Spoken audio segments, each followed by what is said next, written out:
bella. Cos'è?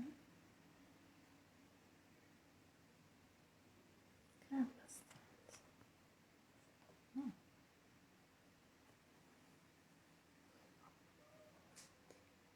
Guarda che c'è. Gestisci?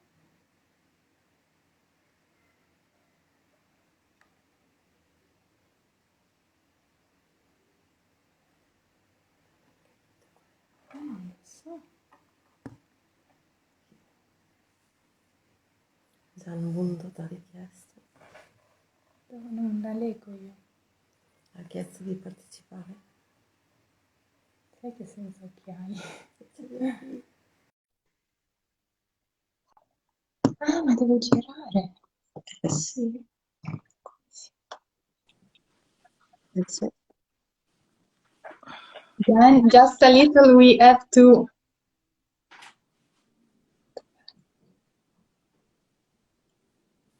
turn it.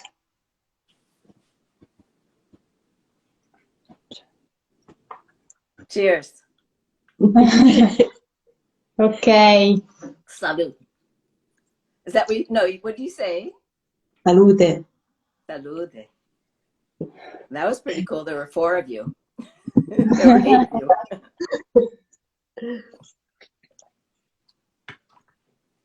Okay, how are you? I'm great. How are you? We have is in the mirror way. Hi, Guarire Christina. guarire dal mal di testa. Hey. Cristina poi se vuole può partecipare, che ha detto che voleva fare una domanda. E adesso volevamo salutarvi, benvenuti a chi ci sta seguendo.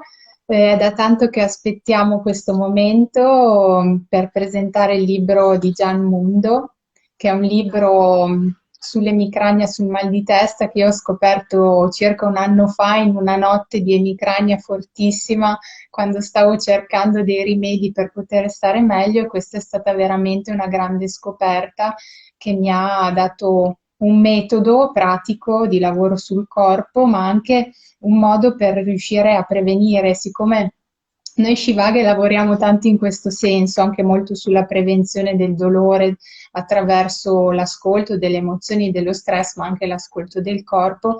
Insomma, per noi è stata una scoperta questo libro scritto da Mundo, che è qui con noi, è una headache coach, insegna ad ascoltare il proprio dolore, ma anche e a imparare a gestirlo, e allo stesso tempo anche forma le persone che sono già formate, i formatori, ad aiutare le persone che soffrono di questo dolore.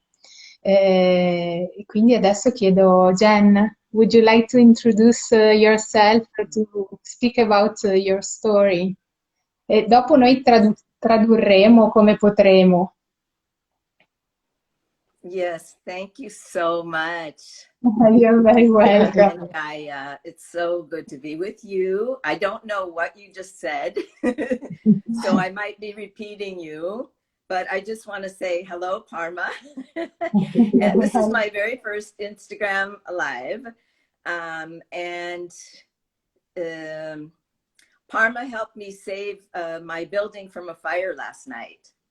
This Instagram live, because I was up late, like it was about 2:30 in the morning, and I was binge watching the Netflix series Bridgerton, which just came out, season 2. And so I was up and the fire alarm started going off in my building and everybody was asleep. It wasn't in the building, it was in somebody's apartment. And I didn't know. And I called the fire department and saved the building. And I would not have been up if because I get excited before I have to do something in the morning, if it's a talk or a video or presentation. So I don't think I would have been up if it weren't for doing this Instagram live. So you helped me save the building, and I'll stop. Just translate this first part.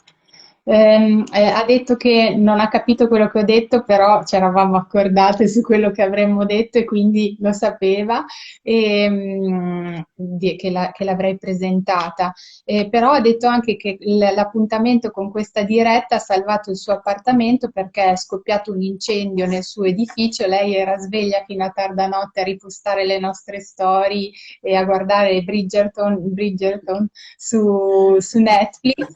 Questa cosa le ha permesso di accorgersi che c'era un incendio nel suo... e poi tutto l'eccitamento per la nostra diretta, che è la sua prima diretta, nonostante lei sia molto famosa e il suo libro sia molto venduto, è la sua prima diretta. Insomma, questa diretta le ha permesso di salvare il suo appartamento. Ecco, ok, hai translated. So, I got an hour of sleep. So I hope that I will make sense. And, maybe this story will get cut out of the tape, but I out of the video. But I thought it was really a happy coincidence that all this Yeah. happened. And, Yes. anyway, so my headache story started a long time ago when I was a child. My mom used to have migraines when I was growing up, and she had the kind where you where you are sick. You lie down in a dark room, put the cloth over your face, close all the curtains, and she would take the medication of the day and that the doctors gave. And she was really sick. And all I know is that she was in there a lot. I didn't really know that she had migraine. And then when I was about 10 or 11, I would massage her neck and shoulders. The tension and tightness, I could feel what we call knots and spurs. It's not really a technical term. It's more how the tissue feels, like knots, bumps, and it gave her relief. So that's when my story started.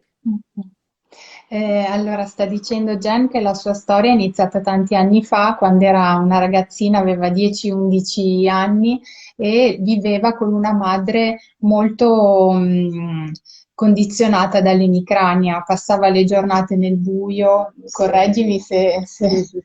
le giornate al buio e questa cosa insomma le dava molto pena, la faceva soffrire, prendeva il suo medicamento quotidiano, medicine. Infatti Gian lavora anche tanto per prevenire l'emicrania proprio per poterla curare in modo naturale, senza dover prendere dei medicinali. E quindi ha provato lei a fare questi primi massaggi molto semplici e ha notato da subito, fin da quando era una bambina, che questo dava un sollievo a sua madre. E da qui è nata la sua missione, lavoro, passione e tutto. Ok? So, but I did not really have headaches myself that I was aware of. But I had them occasionally. And then when I was 23, I heard of a claim that you could stop a headache or migraine by putting your hands on the head, on the front and the back of the head. That's all I heard. And so I started experimenting with it on myself and on other people when I would get a headache. And I didn't really know anything about headaches or migraines. I didn't track when I had them or anything, but I would get them, and I did them on myself. I worked on my own head, and then I became what I call a magnet for people who had headaches or migraines, because wherever I was for the next 21 years, somebody would exclaim in front of me, Yeah. "Oh, I've got such a migraine. Oh, I've got such a headache. I read it. This is written on your book. Yeah, I have to leave the party." Or if I were shopping at a department store, a boutique, one of the salespeople would say in front of me, "Oh, I've got such a headache." And so I was curious to see if I could help them with this method. And I was able to. In about 5-10 minutes, their pain was gone and they were able to resume their activities. I did not know what I was doing on the head. There was no method. I didn't know. It was just all intuitive. I could feel it when it was there, and I could feel it when it was over. And then I'll tell you the rest of the story.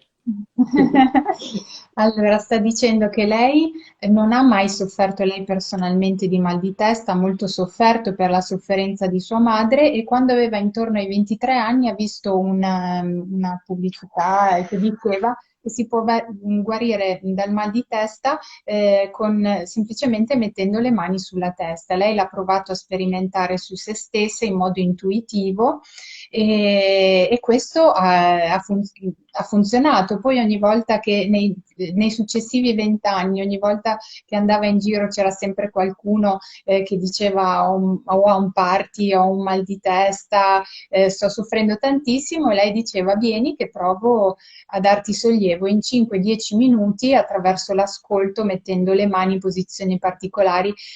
Esiste un metodo che lei ha creato che si chiama metodo Mundo, che insegna poi tutte queste cose come posizionare le mani, come ascoltare le onde del dolore e anche parlare col proprio dolore. Quindi lei poi dal modo intuitivo ha proprio studiato come diventare un headache coach e poi ha ideato questo metodo. I was going on because I said that from the intuitive way, little by little, you created your method. That Yes. is the Mundo method. Yes. So I didn't really think about a method or doing it for 21 years. I was just always curious each time. Yes. It was, I was doing it for fun. I was doing it because it was a challenge and because I had an early interest in headaches and migraine. So, but it just happened organically. So I didn't really think about it. However, when about 21 years later, I started going through perimenopause, early perimenopause. Maybe I was about 42 around. And I did not know I was going through perimenopause. However, I had all these symptoms, night sweats, hot flashes, mood swings. There were just irregular cycles and migraines. All of a sudden they got really strong with all the other symptoms, nausea, light, sound sensitive. And so I was doing at the time a lot of, so I was really curious. So I started doing a lot of reading. And at that time, because it's generational now, a lot more is known about women and women's bodies, but people really didn't know. So I was really learning about menopause and perimenopause and then migraine at the same time, and realized that I actually had migraine, and then the migraine actually taught me that I was in perimenopause. So it really became a personal challenge. But what I noticed was that I didn't get the really severe migraine every month. I didn't get it on the months where the month before. So I usually get a migraine, a really bad migraine, a day before my period, almost like I could time my cycles by the migraine.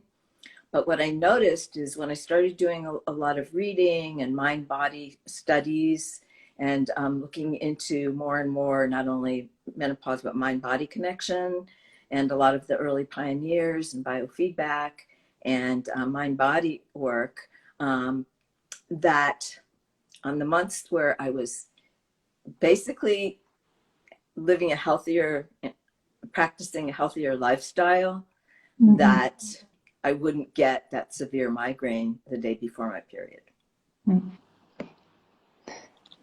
Can I?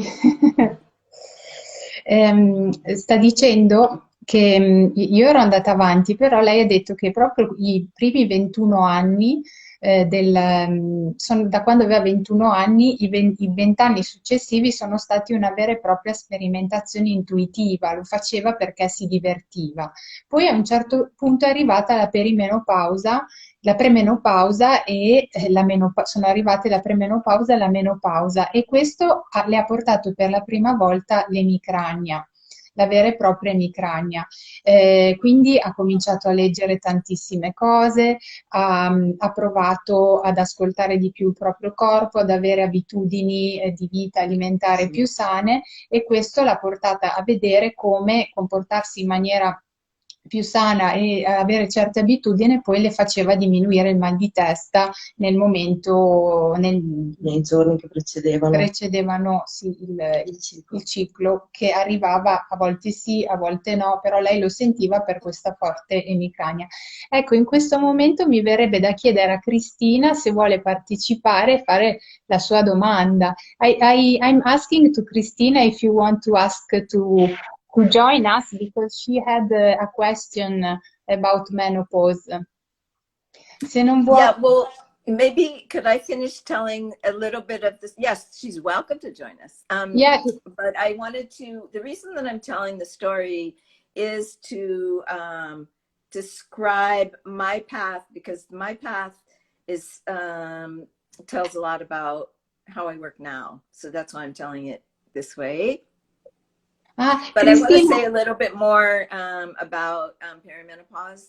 So, yes, because she wrote the question. She wrote it, but I was without glasses and I couldn't I couldn't read it.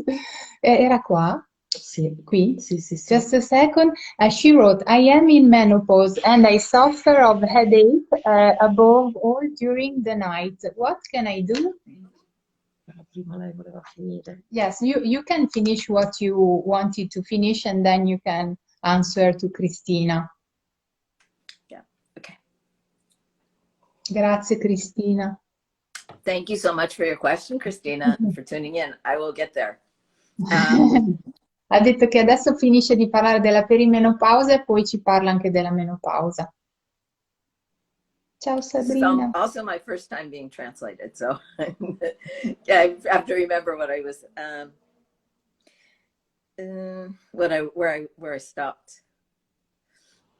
So I saw that I was able to control my migraines, and so the kind of lifestyle changes that I made were I was meditating.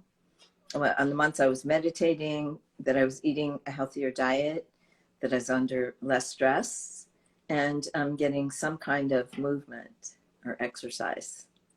That made a difference, and drinking enough water. So because I was, yay, water, because I was doing a lot of reading on both headaches and migraines. And so what happened was I got laid off of my job. And that started other wheels in motion. So when I got laid off of my job, I decided that I would teach other people what I do.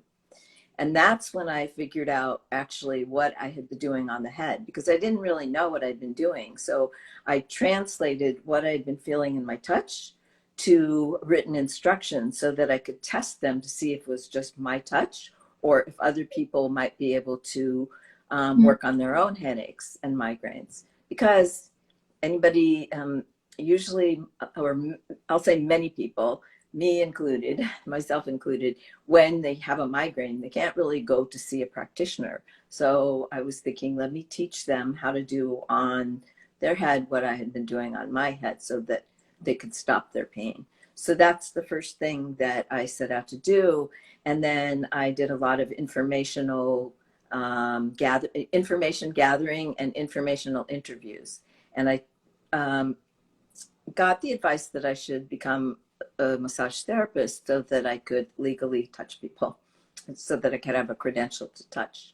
So I went to massage school, and that opened up a lot of things for me, because there I learned about energy work on the whole body with someone after massage school that I trained with. And then when I would have people on my table, when I got my first few referrals from a neurologist at UCLA, very big medical center in California, world-renowned medical center. She said that I was able to help the clients relieve their pain, but not prevent it. That's when I put the other part together, which was the program that I had been doing on myself, and I put together a step-by-step program.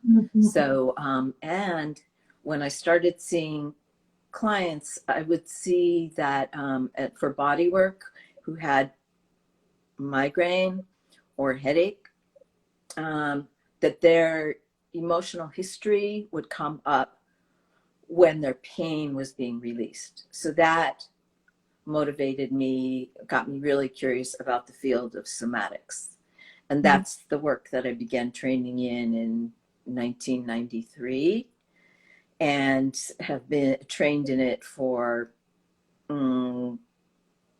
about, I don't know how long, until for a long time, like over 10 years. Over 10 years, and then have been practicing at medical centers and private practice and corporations and conferences and events. Allora, aiutami se ho perso dei pezzi. Ha detto che la cosa poi da essere intuitiva è diventata la necessità anche di pensare se altre persone potessero fare la stessa cosa che faceva lei su di sé e sugli altri, quindi la necessità di insegnarlo agli altri. Però per poter mettere anche le mani sugli altri è stato necessario diventare una terapista del massaggio e quindi ha anche seguito un corso di massaggio. Dopodiché ha incontrato un neurologo, giusto? E là gli ha fatto la terapia e ha detto sì, va bene, però tu in questo modo dai sollievo solamente nel momento del dolore. La cosa fondamentale sarebbe riuscire a prevenire e quindi a dare un'importanza anche a tutto l'aspetto psicosomatico, comportamentale, alimentare. Lei dice che è importantimo mangiare in modo sano, bere tantissima acqua, avere tante abitudini che poi sono descritte tutte anche in un libro, per cui lei nei successivi 20 anni si è formata in psicosomatica e anche tutte le altre, ha messo insieme tutto questo metodo passo dopo passo che include alimentazione, attenzione alle emozioni, alla psicosomatica e all'ascolto, al movimento, alla meditazione. Perché aveva notato anche che quando toccava con le mani una persona che soffriva di emicrania, nel momento in cui passava il dolore c'erano sempre anche delle emozioni forti che uscivano. Quindi queste due cose erano molto importanti da vedere anche insieme, Sì, da studiare, sì. Il tema che poi interessa molto anche a noi, cioè la malattia è fatta sì di sintomi fisici, ma è l'insieme di sintomi fisici, di origini emozionali, della storia, di tantissime cose. E infatti anche il motivo per cui abbiamo tanto amato questo libro, perché ha un approccio olistico alla persona, cioè considera la persona fatta di un insieme di emozioni, di storie, educazione, di psicosomatica. We are going too much long because we loved your book. We are saying it's a very holistic book that puts everything together and look at the person as come si può dire? Una cosa immensa. A very big. It's comprehensive. Yes. It encompasses all parts of your life. My book does and my program does. And that's what somatics taught me and that field. So somatics is a big branch of mind-body work or body-mind work. And some of the founders go way back. So you might have heard of Feldenkrais as a branch, or bioenergetics, or Reiki and therapy, or body mind centering, various branches of work, Alexander technique, cover somatics. And so it means mind, body, emotions, and spirit. And it's looking at the body as more than a mechanical, Yes. like more than a machine, or more than a collection of physical parts. We are our lived history, we are our mind, our body, our emotions, and our spirit. So we work with all that because we are shaped by our experience.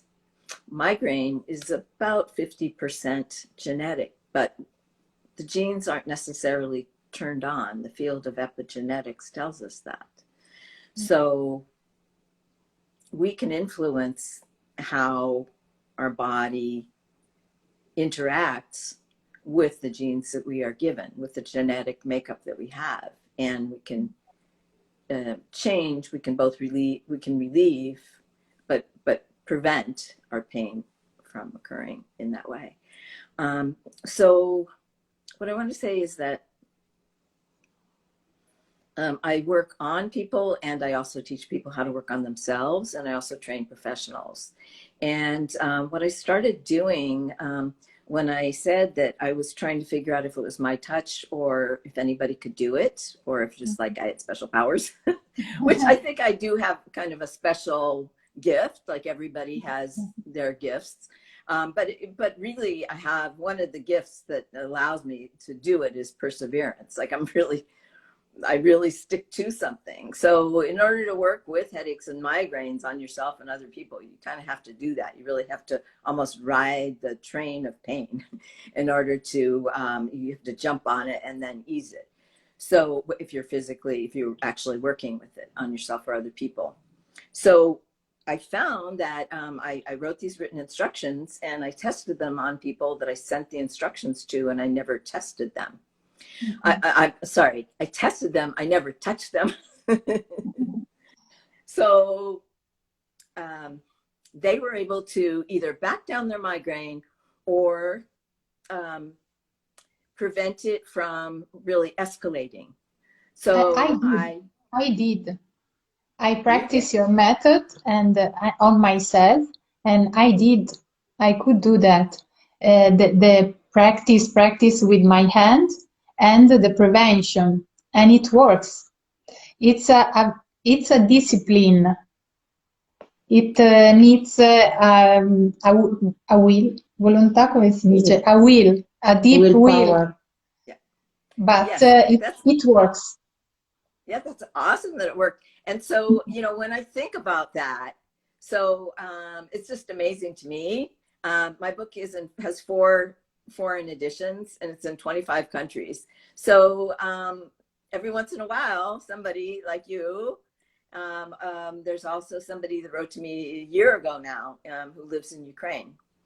And so when people write to me and they say that they worked with my book and that it worked for them, first of all, it's like they're my client, really, because I'm teaching them, they're applying themselves. So you applied yourself and you got from the book what I would be teaching you in person or video, right? But, specifically for you. But I also teach people how to look for themselves to do that, right? How to coach themselves to become their own headache coaches and their own headache detective. And so some of that is teasing out triggers also, but that's so for the prevention part and the, right? So, so I started collecting that information. I made up for the people that I sent the questionnaire to, the instructions to, and also the clients that I would work on, their migraines. I had a questionnaire and, how strong were their headaches before and after. And so I started collecting data on the hands-on therapy, and I got,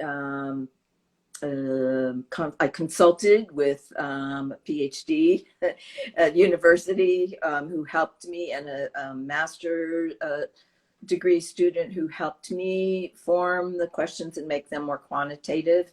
So I collected data for about 10 years. And, but from teaching at medical centers and HMO programs for about 5-6 years.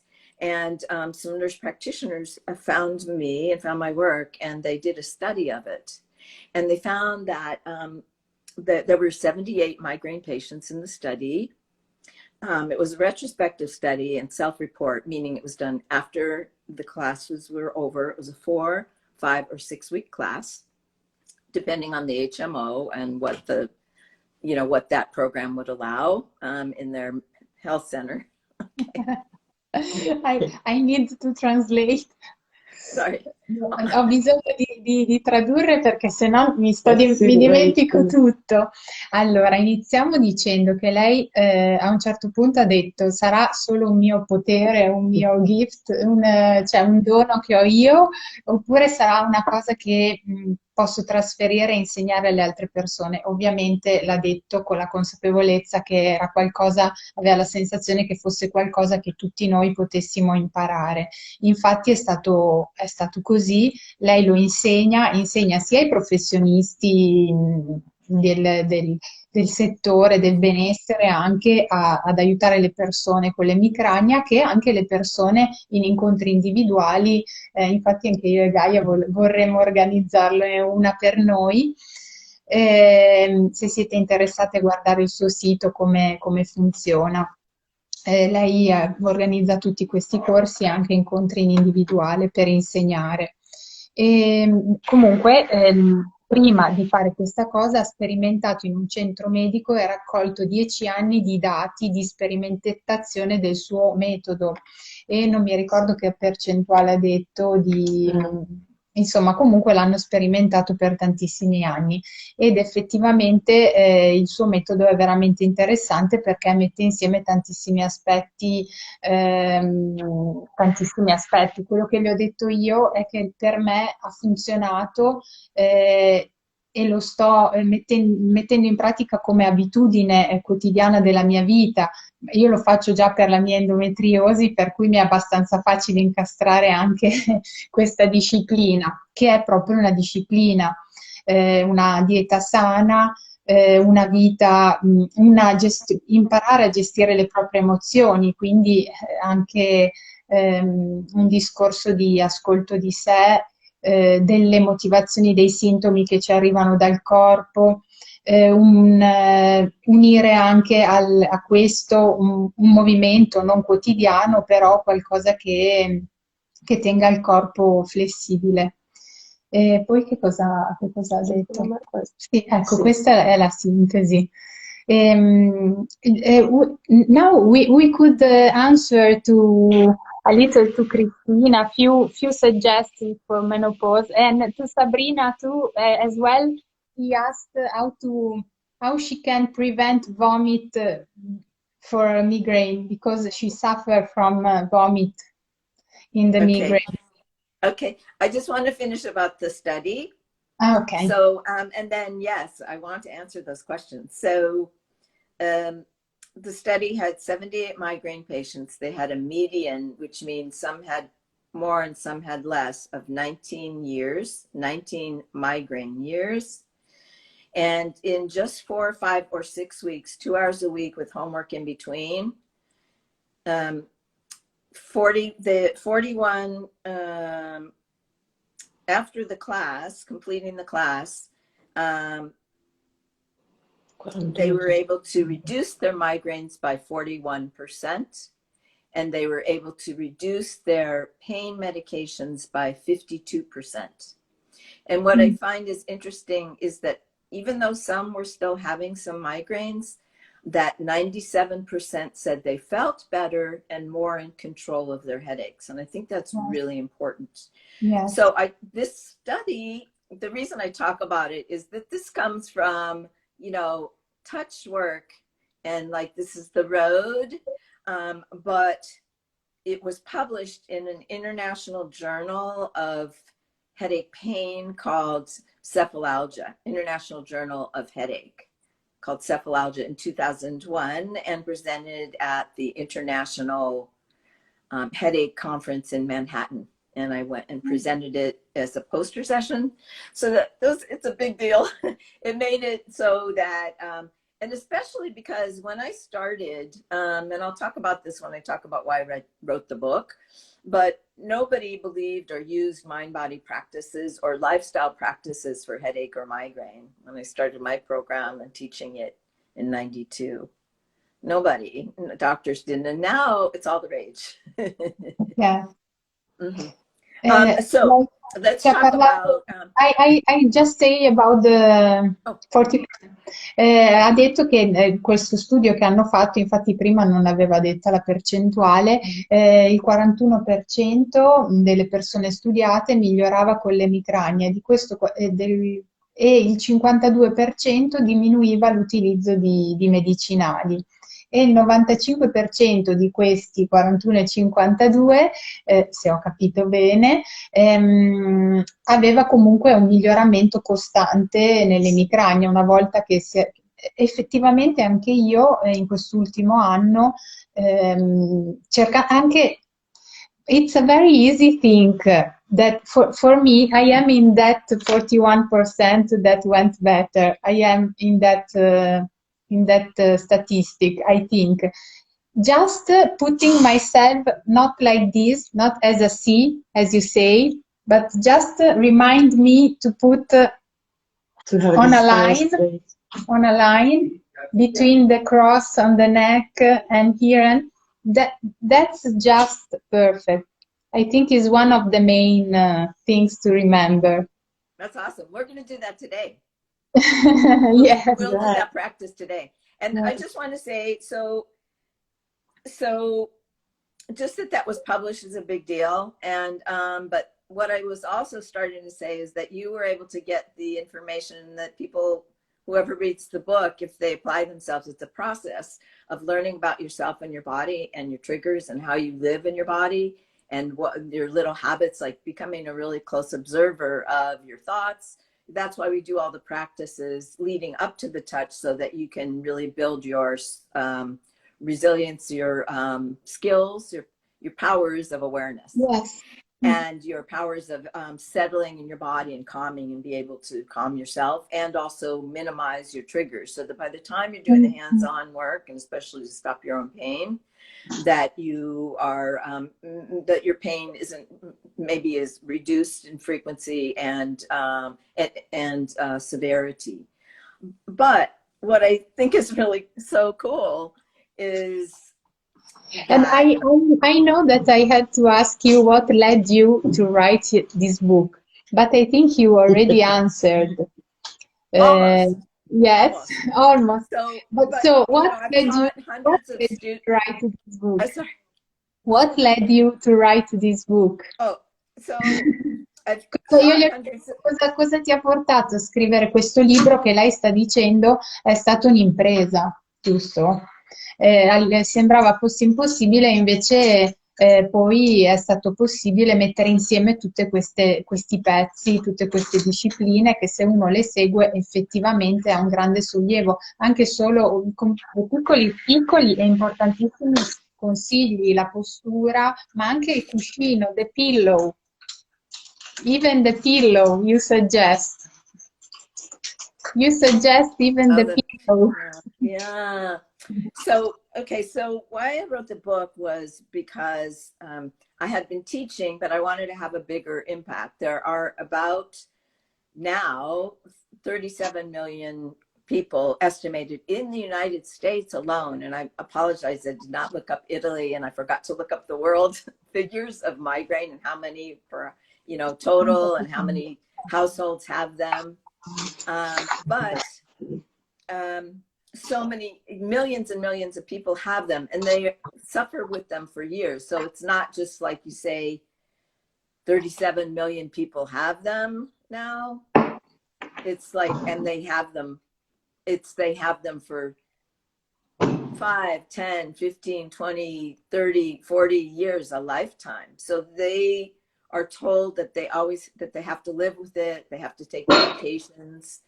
And some of the medications can cause rebound headache, or meaning that when it wears off, now it's called medication overuse. But when it starts to wear off, the medication, if you take it too often, then it can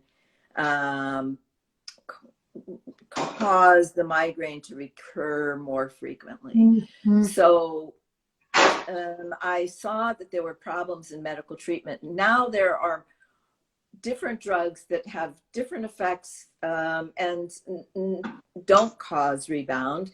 There are devices, but the part that I see that's really left out of headache treatment and migraine treatment is really deep mind-body work and combined with touch work.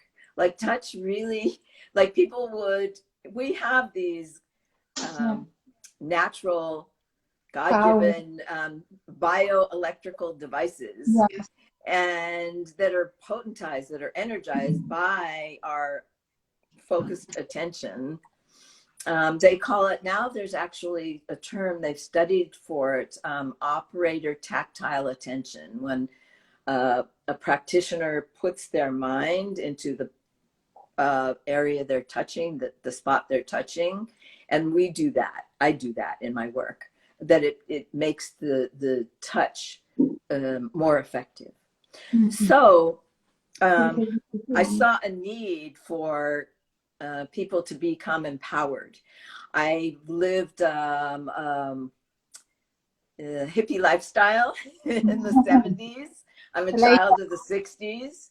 So I had natural childbirth, and I learned the power of the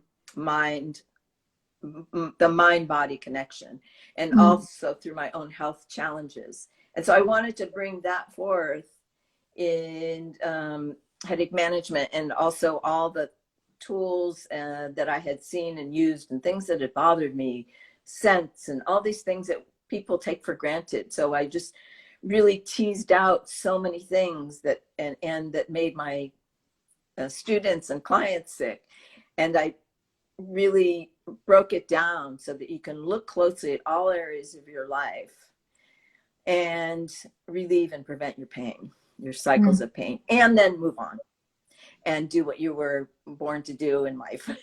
So, and live a full creative life while taking care of yourself.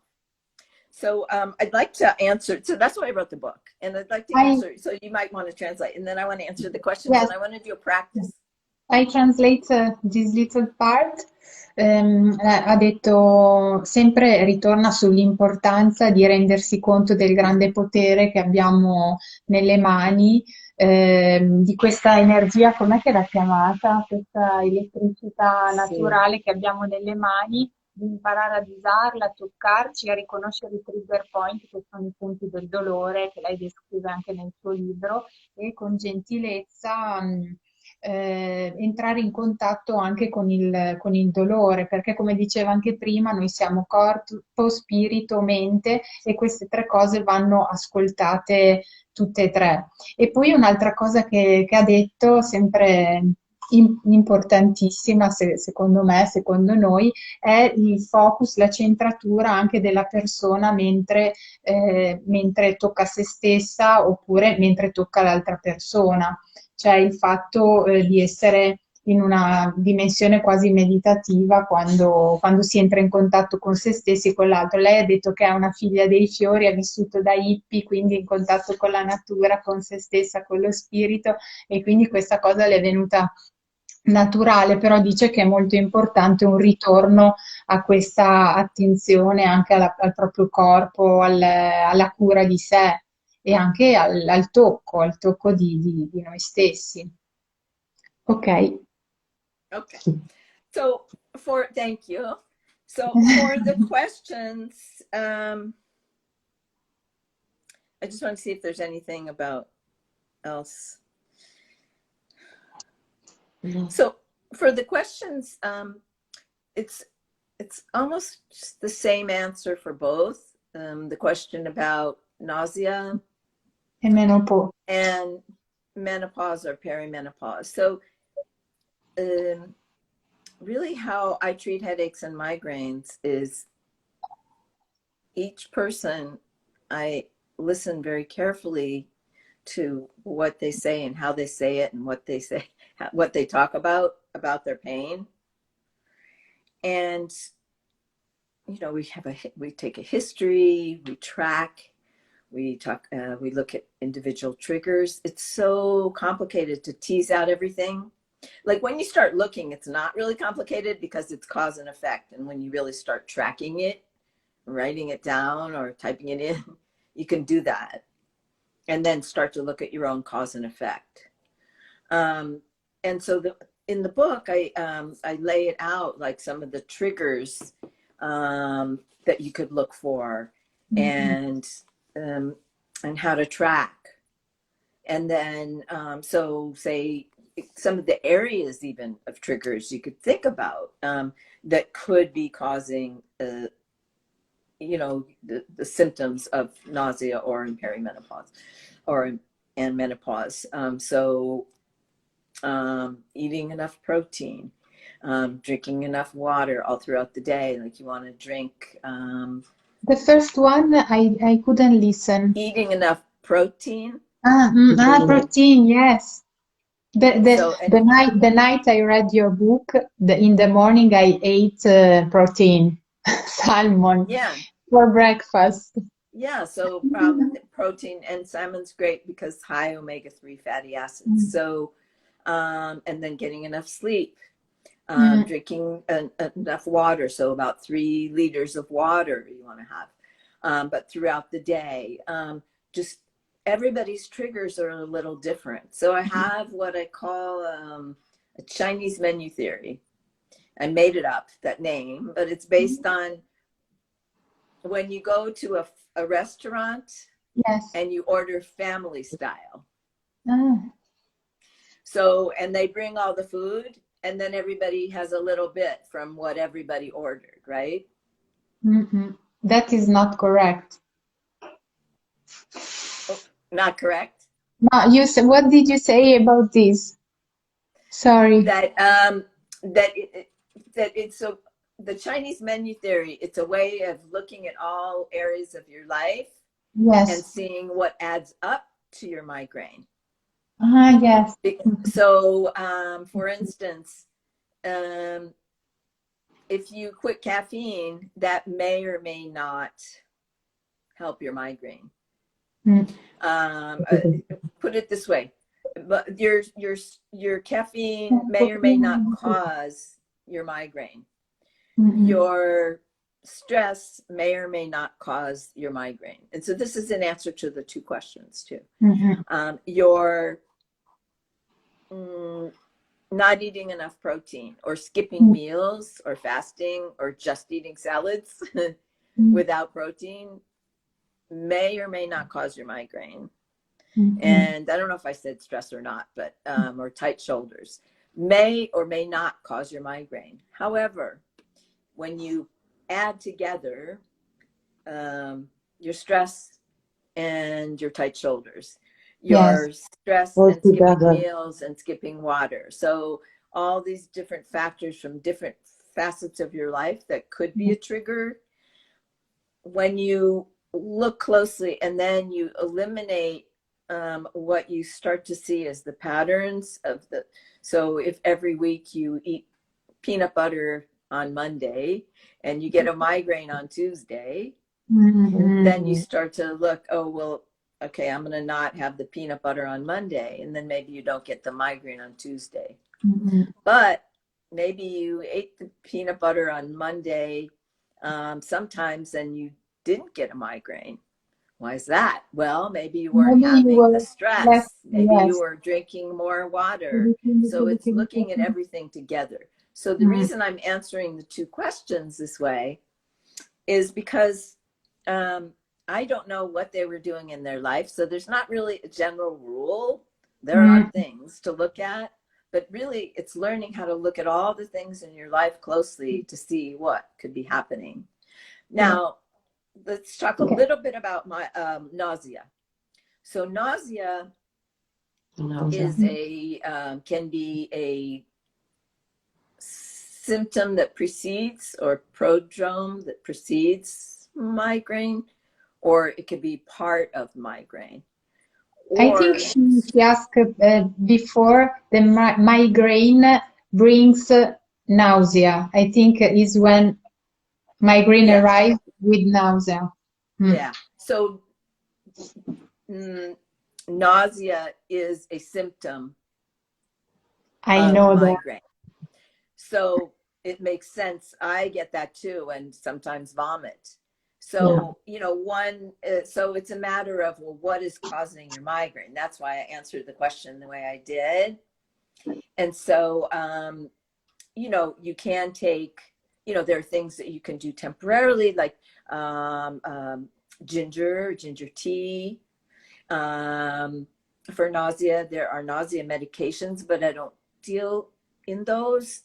Um, but it's really about preventing the migraine, and then you'll prevent the nausea. Now, Yes. the Mundo method, the hands-on therapy that I teach you how to do in the book, step by step, as you get Yes. to it through the book, if you relieve the migraine, that will relieve the nausea. That's what's Yes. so amazing about the Yes. therapy. That's what I realized when I Yeah.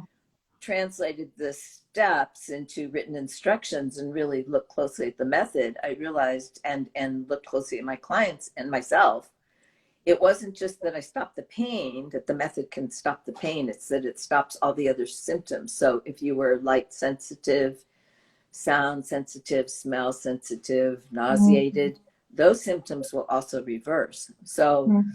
if I were working with, I don't remember who asked which question, but working with someone who had nausea, that's what I would do. I would do the Mundo method, and then we would work to see, well, what is causing the migraine. So, you know, none of Yes. that would be happening. I hope that's Ehm, helpful. Allora, ha detto che potrebbe rispondere a tutte e due le domande nello stesso modo.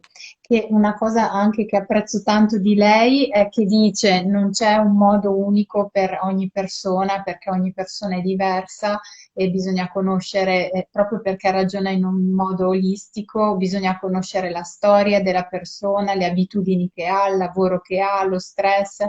E solo così poi osservando le abitudini, osservando se una cosa ti ha fatto, hai mangiato una cosa un giorno, il giorno dopo hai avuto l'emicrania, probabilmente ti faceva male quella cosa lì, però magari in un altro giorno l'hai mangiata e non ce l'hai avuto. Questo significa che l'emicrania, come io lo posso confermare perché per me è così, spesso è portata da tanti comportamenti che si uniscono, ad esempio mi sono stressata, ho mangiato due merendine dopo le 8:30 di sera, due dolci, Non ho bevuto non ho acqua. bevuto abbastanza acqua, lei punta molto anche sul bere tanta acqua e mangiare proteine. Infatti la notte che poi ho letto il suo libro io mi sono svegliata perché lei scrive: è sbagliatissimo fare la colazione dolce.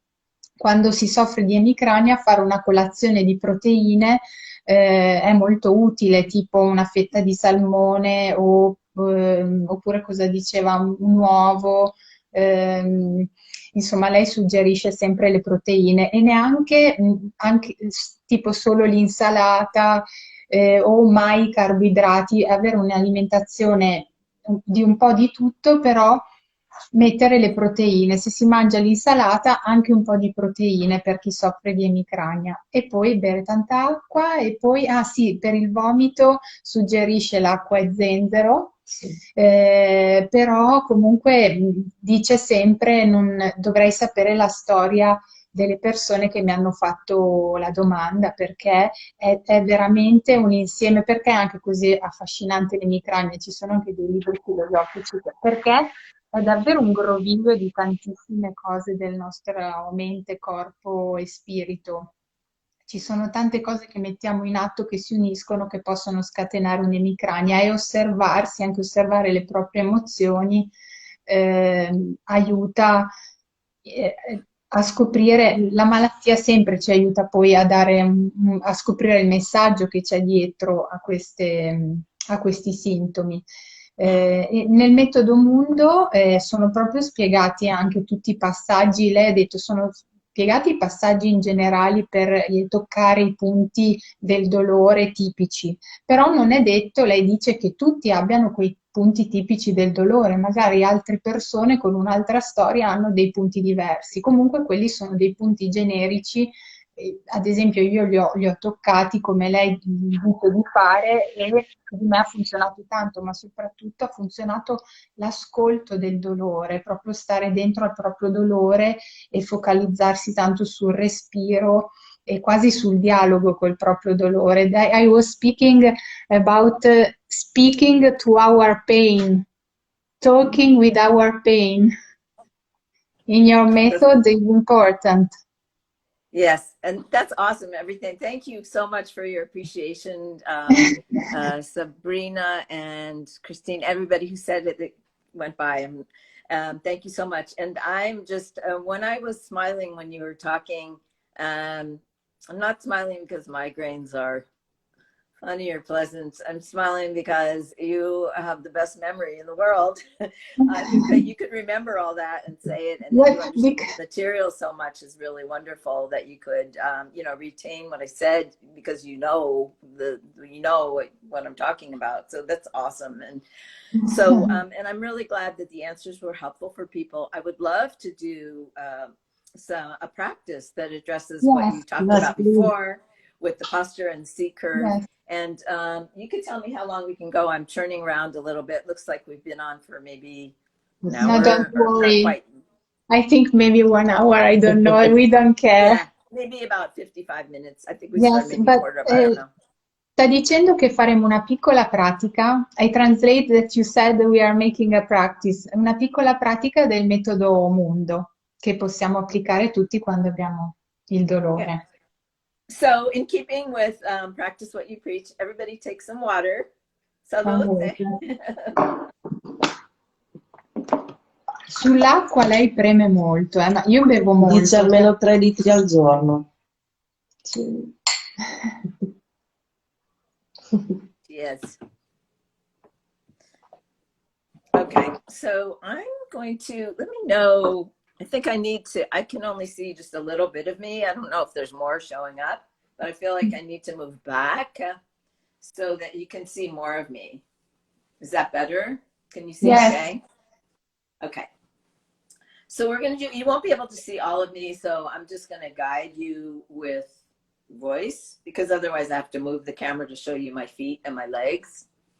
But I would like to do a little centering and postural practice, like call it breathing in a chair or just how to sit in a chair so that your posture can begin actually working on the self-massage from both internally and externally. Allora, ha detto che adesso ci dovremo mettere comodi su una sedia con i piedi per terra in modo che la nostra postura ci permetta di prepararci per il massaggio, giusto? Sì. Di centrarci. Di centrarci sul respiro per prepararci per il massaggio. Ok. Okay. So these are things that what I love about them is we always have a body and you can do this anywhere, anytime. You only have to remember to do it. That's the hard part, right? But it's easy. So everybody, what we could do, first of all, just to show you how we mostly breathe, is I would like everybody to take a deep breath. Go ahead. Ha detto di prendere un profondo respiro.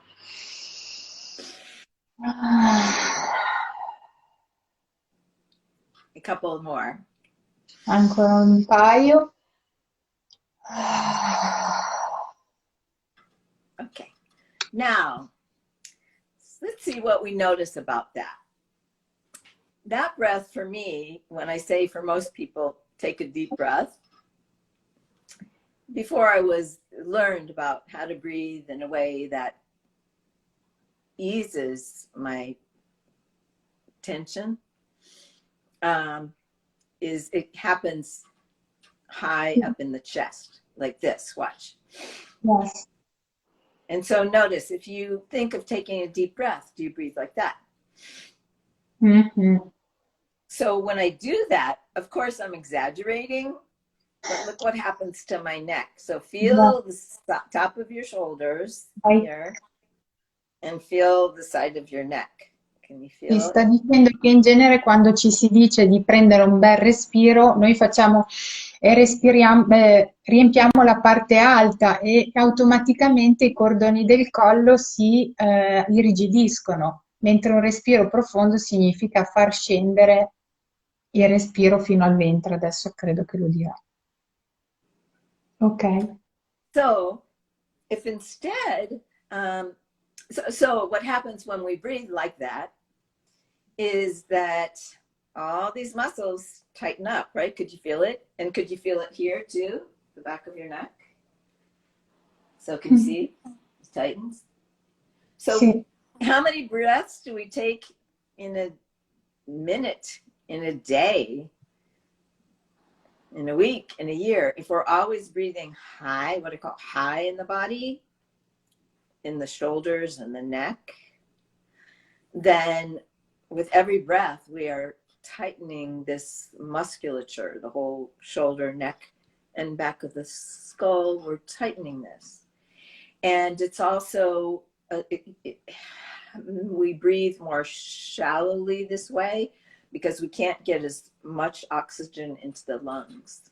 Mhm. And so it's more stressful and it's tighter. So there's a way, simply by adjusting your posture and breathing lower into your body, that you can start to relieve the tightness that's in your shoulders and not collect as much.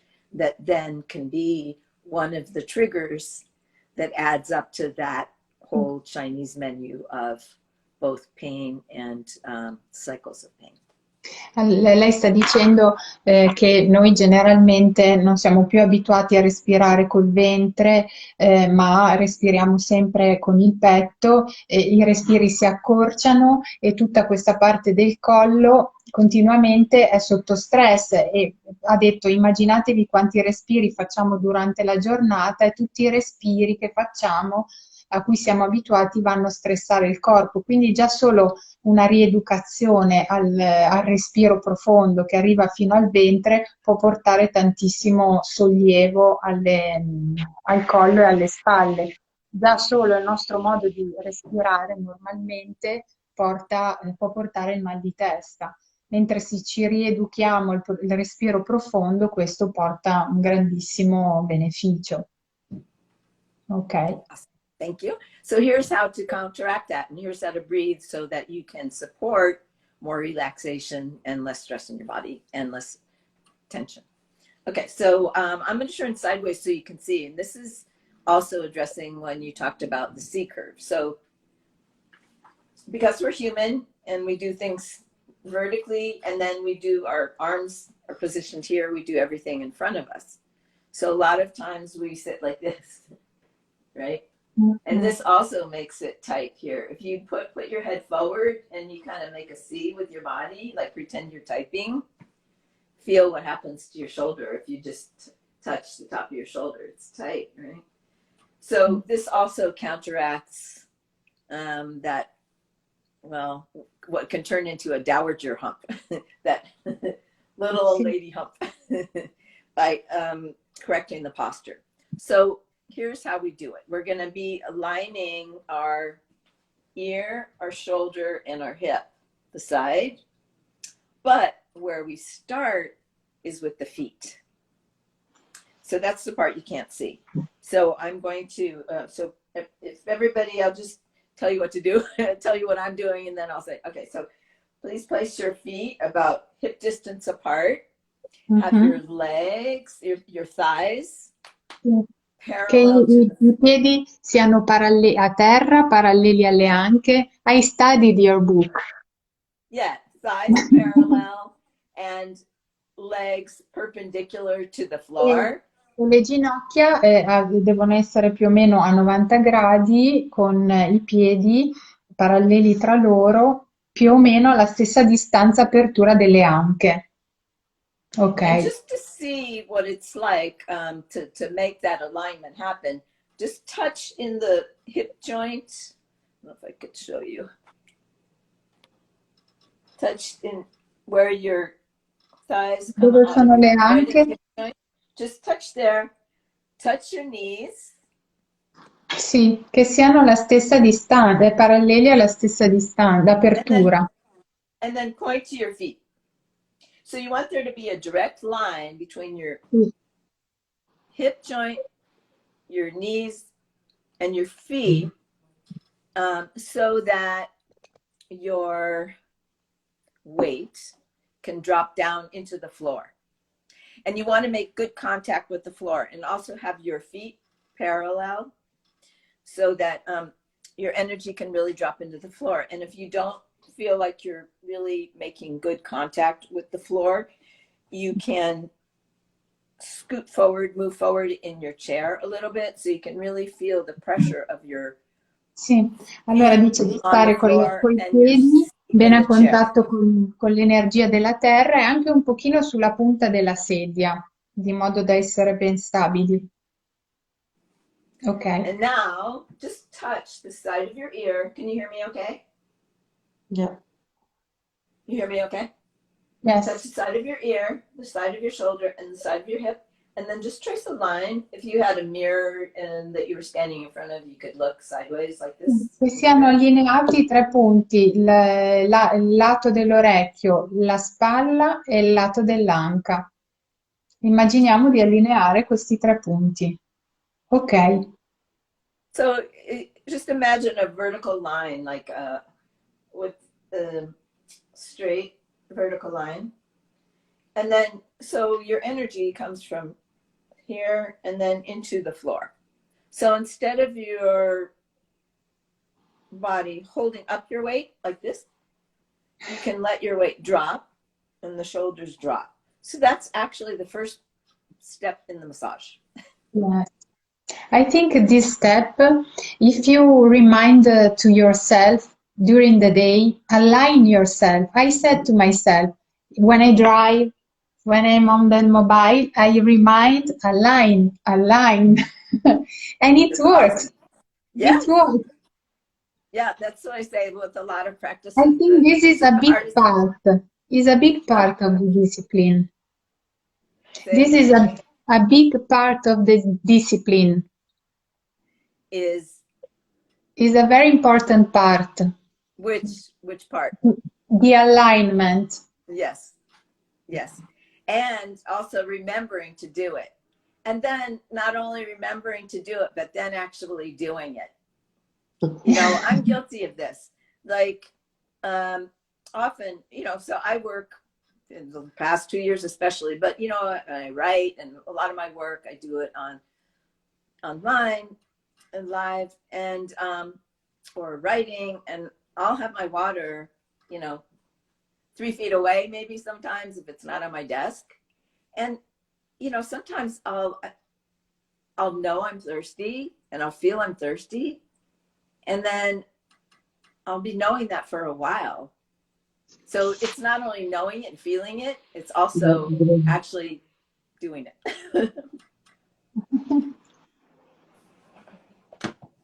Okay, so that's the first part of the massage. Then let's keep going.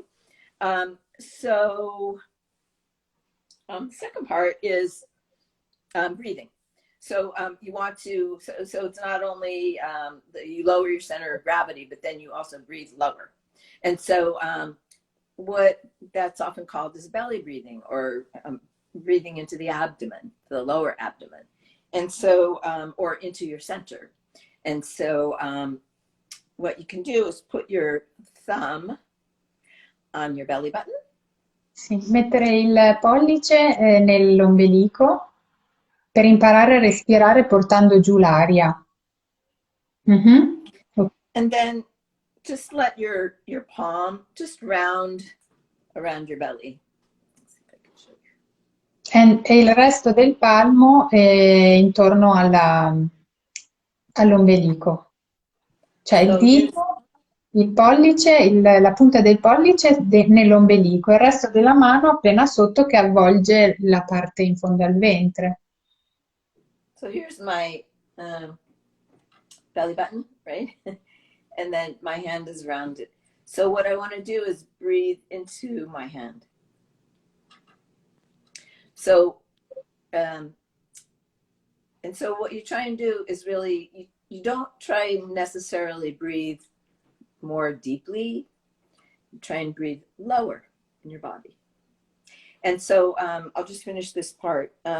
It's not that we're actually breathing into our belly, but when your belly is relaxed, then your diaphragm, which is the muscle that divides, it's at the bottom of your lungs, it divides your chest and abdominal cavity, that when the belly is relaxed, then the muscle and fascia can drop down with every breath, and then you can get more oxygen into your lungs.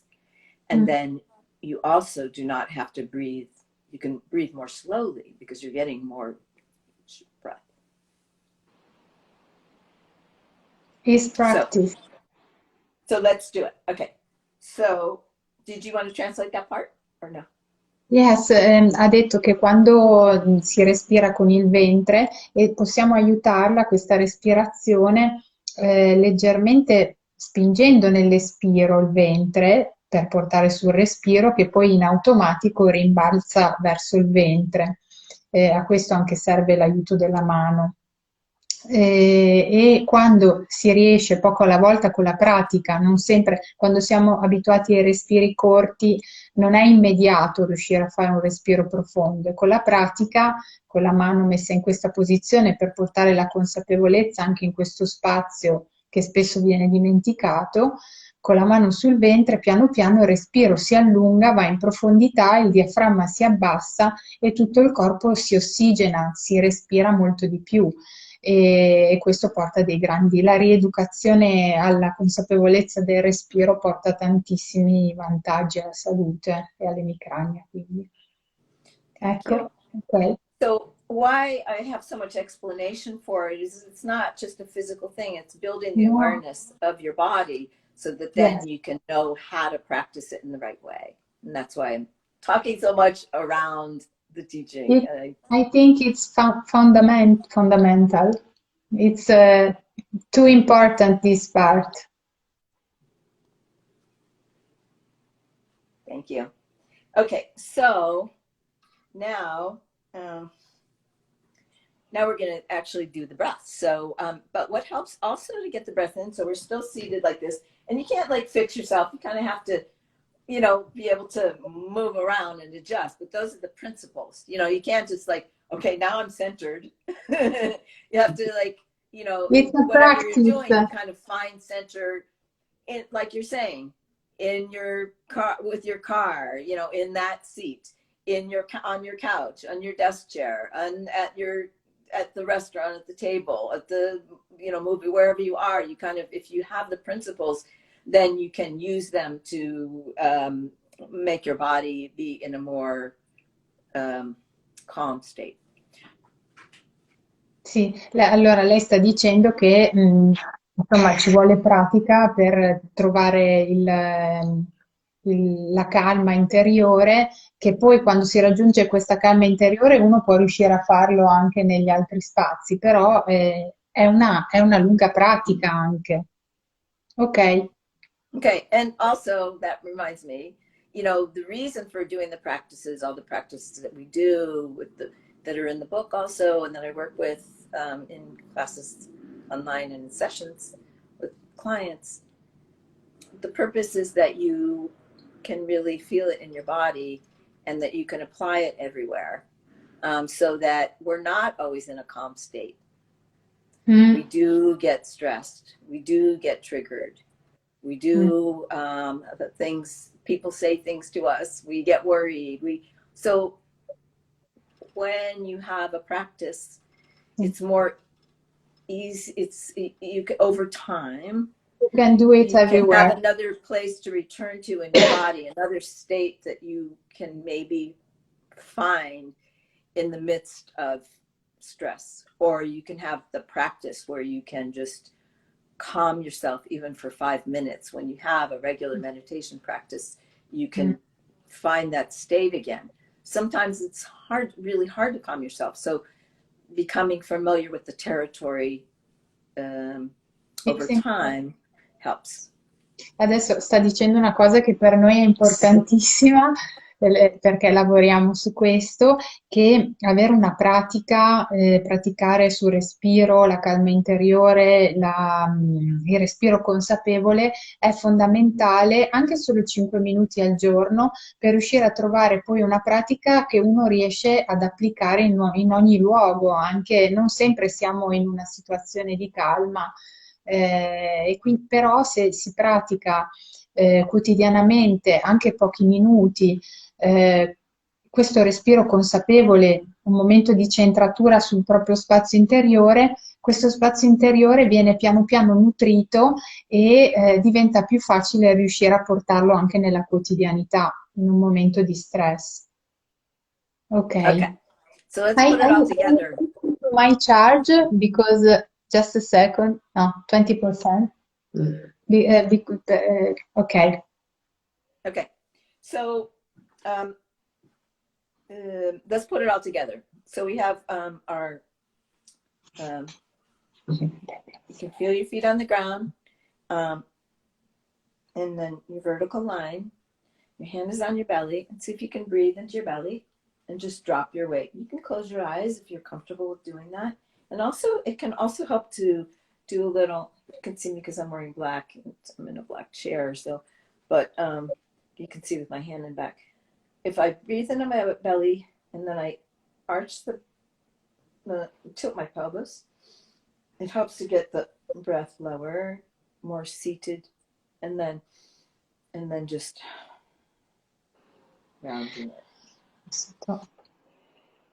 And so then but it can be more subtle. So there's a little pelvic tilt that you can do that helps to get the breath more fully into the belly.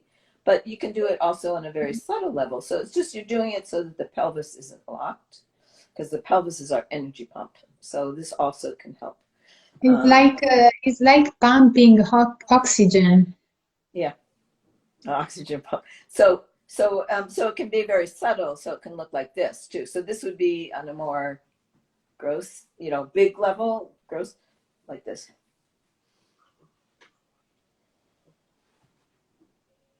È come basculare, quando si inspira si espande il ventre, si spinge indietro il coccige, quando si espira si porta il ventre più vicino alla colonna. Now this is a more subtle level. Nobody has to know you're doing it. Ok. Can you see it? Sì, yes. Which is different than this. Yes, Yeah? much different. Okay. So were you able to do that with me? Yes. Everybody? Okay, so can we do one more thing? Yes. Okay. One more thing. Okay, so let's just do a simple shoulder squeeze. You can do this. So first, the two principles here are puppy dog paws and little frog pads. So puppy dog paws are just soft hands, so just bend. Yes, I remember. Yes, because if you have tight hands, then you can't feel and you can't soften. So soft Dice di hands have to. fare questo movimento da cagnolino per ammorbidire le dita, per non metterle sul corpo rigide come dei baccalà. And then little frog pads, I'm just holding this up. You can do it just on your lap if you want. Just put one hand on your lap and then massage like this.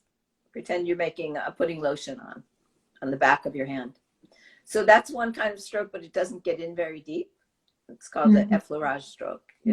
È un massaggio leggero che non va molto in profondità, è quasi una carezza. La Gaia nell'Ayurveda. Gaia in Ayurveda call it il movimento di sollievo, relief movement. Yeah. So it's a smoothing movement, but it's different than getting in more deeply into the tissue to ease the tissue out. So for that I use the other technique I made up called little frog pads.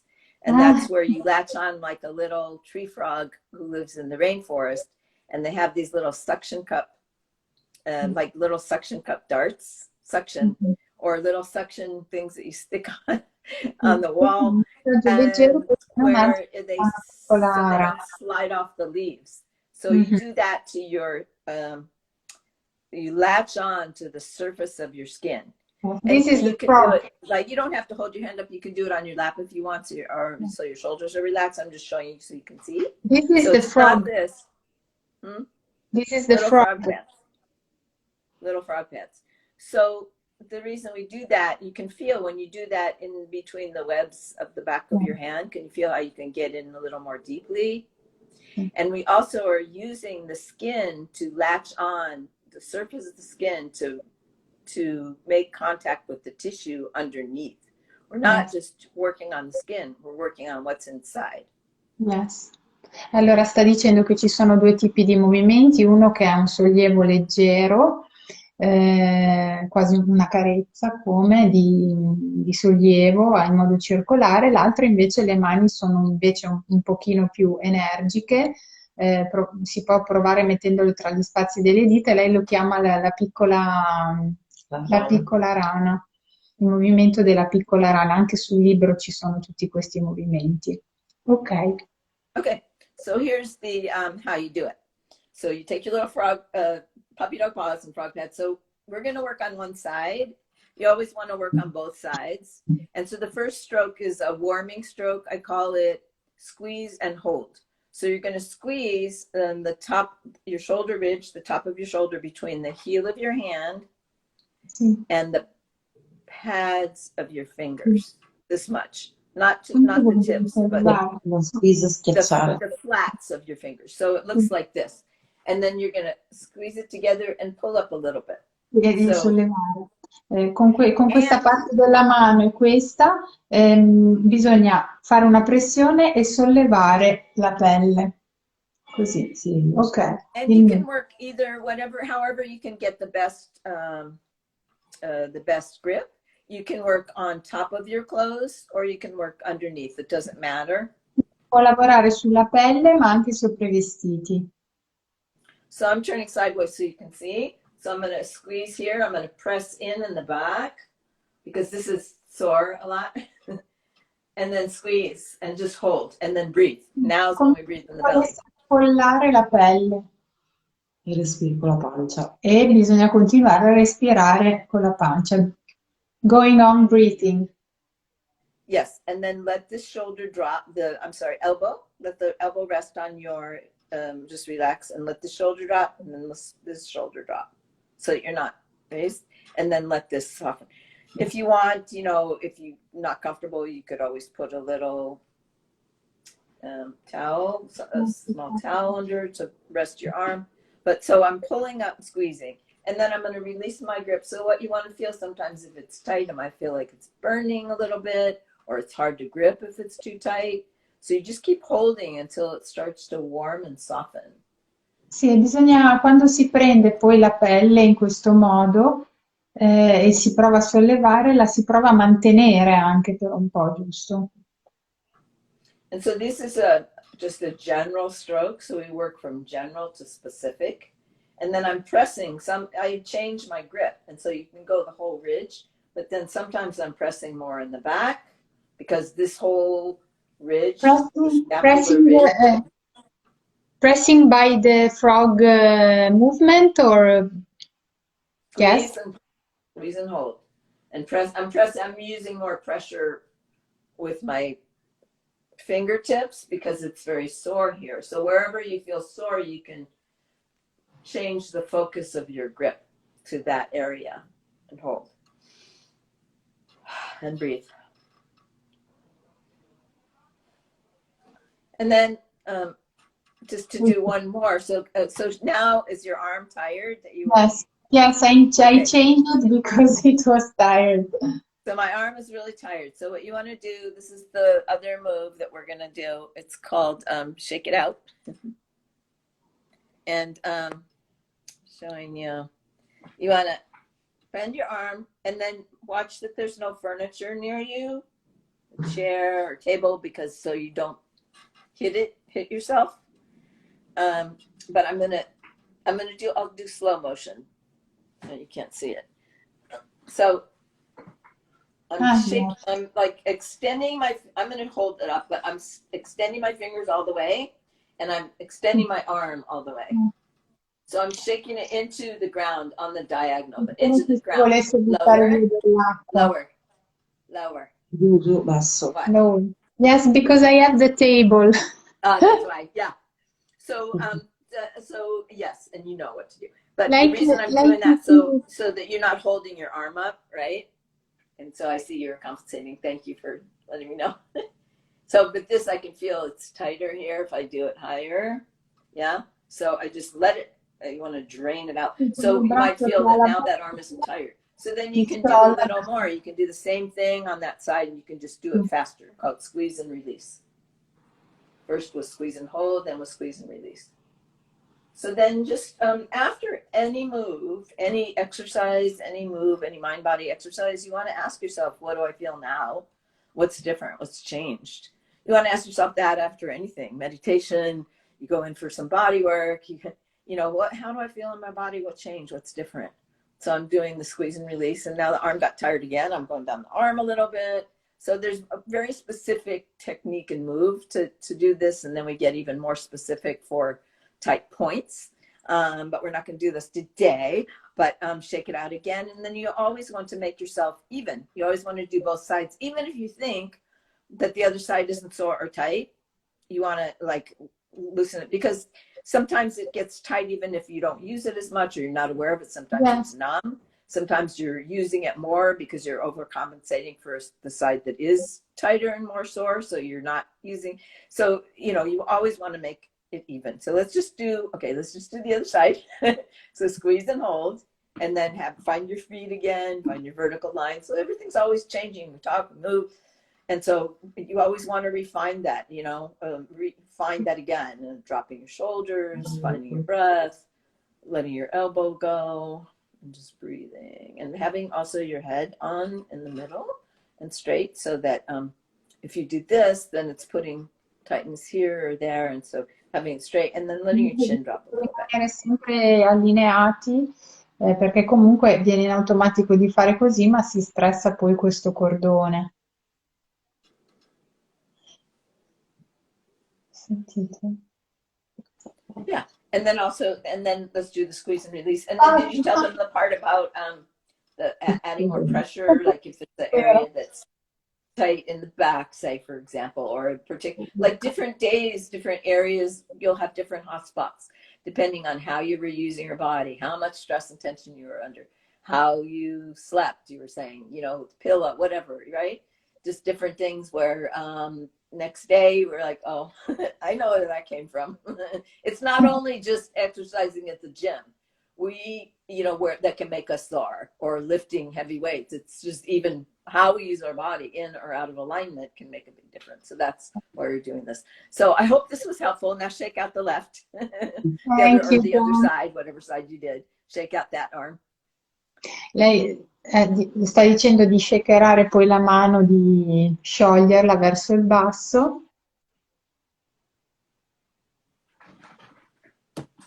Ecco, queste sono veramente due piccolissime cose contenute in modo molto più ampio nel suo libro, dove spiega proprio dei passaggi molto ben dettagliati dell'automassaggio del metodo Mundo, e anche di come prevenire il dolore attraverso l'alimentazione e tanti stratagemmi, e anche tramite la meditazione e l'ascolto.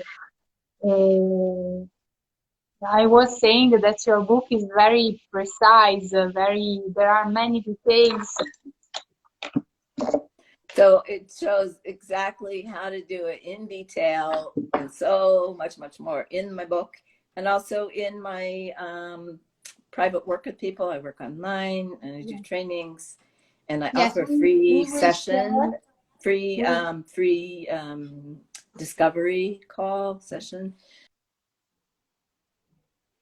No, we can't listen you. No, okay. Before we couldn't listen to your voice. Now, yes. Oh yeah, because my low Yes, battery. Thank you. I was saying that now we will share your links about the book, about your website, and maybe, who knows, we could find a small group to attend some of your class. Yeah, that would be so great. So I just want to ask for the people that joined and did the exercises, like you, the self-massage, the breathing, the chair, what are you noticing? So ask yourself, what do you notice in your body? And then if you want to say, before we complete.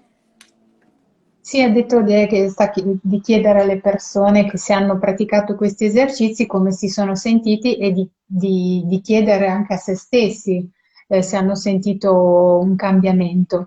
E comunque li invitiamo magari adesso quando pubblicheremo questo video, se hanno voglia di fare dei commenti, se hanno sperimentato qualcosa o provato qualcosa. I suggest them when we will share our video, if they want to write something about our interview. That's awesome. Okay. Thank you, So John.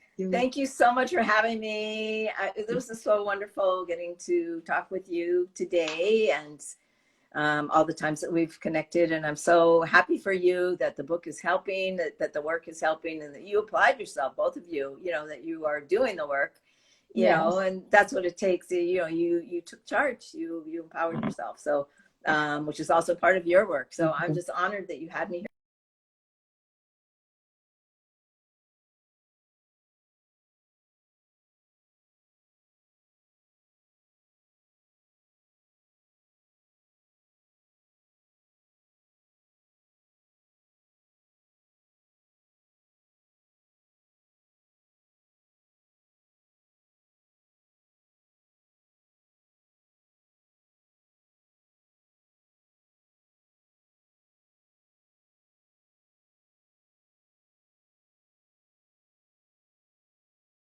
So, oh, there Ecco, you are.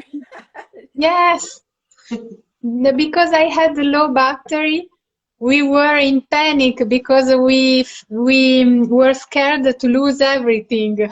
Oh no. Well, I was scared because I thought that I was gonna, because we still have people on the line, and I'm on the call, and I was like, oh, I guess I'm gonna have to end the call. So I'm glad you came back. So anyway, thank you so much, and it's been a pleasure. You're very welcome. Thank you. We'll talk Thank you. soon. Thank you. We I will, look forward to the if video. you want, we will repeat. Thank you. Bye. Thank you. Bye. Bye. Bye.